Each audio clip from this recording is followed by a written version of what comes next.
السلام علیکم ناظرین، آج ہم بات کریں گے محرک قسط 4445 کے ٹریلر کے بارے میں۔ تو علیزہ سکندر کے پاس جاتی ہے اور کہتی ہے سکندر اب وہ وقت آ گیا ہے جب میں تمہارے سارے راز سب کے سامنے لاؤں گی اور حمزہ کو بھی سب کچھ بتا دوں گی۔ یہ سن کر سکندر حیران رہ جاتا ہے اور علیزہ کو دھمکی دیتا ہے کہ اگر تم نے ایسا کیا تو تمہاری خیر نہیں ہوگی۔ علیزہ جو جواب دیتی ہے حمزہ مجھ سے سچا پیار کرتا ہے، جب میں اسے تمہاری سچائی بتاؤں گی تو وہ میری بات پر یقین کرے گا اور پھر میں اور حمزہ مل کر تمہارا راز سب کے سامنے کھولیں گے۔ سکندر غصے میں کہتا ہے جیسا حال میں نے تمہاری بہن کا کیا تھا ویسا ہی حال تمہارا بھی کروں گا۔ علیزہ غصے میں کہتی ہے یاد رکھنا سکندر، آج کے بعد تم اپنے کیے پر پچھتاؤ گے۔ اب میں حمزہ کے پاس جا رہی ہوں اور اسے سب بتا دوں گی۔ علیزہ اس وقت حمزہ کے پاس جاتی ہے۔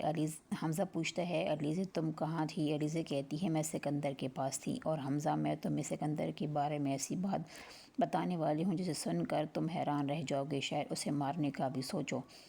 حمزہ غصے میں پوچھتا ہے ایسی کون سی بات ہے؟ علیزہ بتاتی ہے میری بہن انوشا کو تمہارے بھائی سکندر نے دھوکہ دیا، سب سے چھپ کر اسے شادی کی اور پھر اگلے ہی دن اسے طلاق دے دی۔ اس نے میری بہن کی زندگی برباد کر دی۔ میرے پاس انوشا کی ایک ویڈیو ہے جس میں اس نے سکندر کے بارے میں سب کچھ بتایا ہے۔ حمزہ ویڈیو دیکھتے ہے اور حیران رہ جاتا ہے۔ علیزہ آگے کہتی ہے سکندر نے اب مجھے بھی دھمکی دی ہے کہ وہ میرے ساتھ وہی کرے گا جو اس نے میری بہن کے ساتھ کیا تھا۔ یہ سن کر حمزہ آپے سے باہر ہو جاتا ہے۔ وہ غصے میں کمرے سے نکلتا ہے اور سکندر کے پاس پہنچتا ہے۔ سکندر ہاتھ جوڑ کر کہتا ہے پلیز حمزہ بھائی، مجھے معاف کر دو اور میرا راز امی ابو کو مت بتانا۔ لیکن حمزہ اسے زور سے تھپڑ مارتا ہے اور سیدھے اپنی امی ابو کے کمرے میں جاتا ہے۔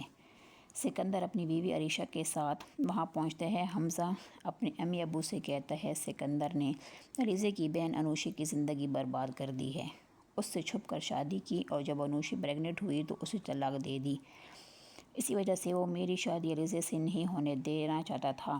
سکندر کہتا ہے ابو یہ سب جھوٹ ہے، علیزہ مجھ پر الزام لگا رہی ہے۔ علیزہ کہتی ہے فرید انکل میرے پاس میری بہن کی ریکارڈ کی ہوئی ویڈیو ہے جس میں اسے سکندر کا سچ بتایا ہے۔ فرید انکل ویڈیو دیکھ کر سکندر کو تھپڑ مارتے ہیں اور کہتے ہیں تم نے ایک لڑکی کی زندگی برباد کر دی، شرم آتی ہے تمہیں اپنا بیٹا کہتے ہوئے علیزہ خوش ہوتی ہے کہ سکندر کو اس کی گناہ کی سزا مل رہی ہے اور میری بہن کو انصاف۔ حمزہ کی امی علیزہ کو گلے لگا کر کہتی ہے تمہاری بہن کے ساتھ جو ہوا غلط ہوا، تمہارے ساتھ کبھی ایسا نہیں ہوگا، مجھے معاف کر دو، میں نے تمہیں غلط سمجھا۔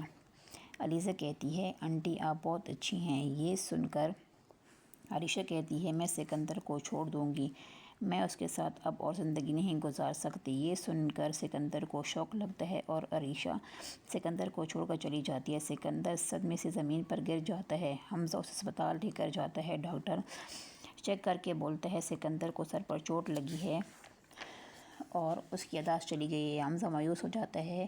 کچھ ٹائم بعد سکندر کو ہوش آ جاتا ہے اور وہ حمزہ کو بولتا ہے مجھے علیزہ سے ملوا دو۔ علیزہ اسپتال آتی ہے۔ سکندر علیزہ سے کہتا ہے مجھ سے غلطی ہو گئی ہے، میں نے تمہاری بہن انوشا کے ساتھ بہت غلط کیا، میں اس کی سزا بھگت رہا ہوں۔ علیزہ کہتی ہے سکندر تم نے جو کچھ کیا اس کی کوئی معافی نہیں۔ سکندر یہ سن کر اسے دورہ پڑتا ہے۔ ڈاکٹر آ کر بتاتا ہے کہ سکندر اب پاگل ہو گیا ہے، اسے پاگل خانے لے جاتے ہیں۔ کچھ دنوں بعد پاگل خانے سے فون آتا ہے کہ سکندر امارات سے گر گیا ہے اور اب زندہ نہیں رہا۔ یہ سن کر حمزہ کی آنکھوں میں آنسو آ جاتے ہیں۔ فرید انکل پوچھتا ہے کہ او حمزہ بیٹا؟ حمزہ بولتا ہے سکندر اب اس دنیا میں نہیں رہا۔ یہ سب سن کر سب دکھی اور غمزدہ ہو جاتے ہیں اور اس طرح سکندر کو اس کے کیے کی سزا مل جاتی ہے اور علیزہ کو آخرکار سکون اور خوشی نصیب ہوتی ہے۔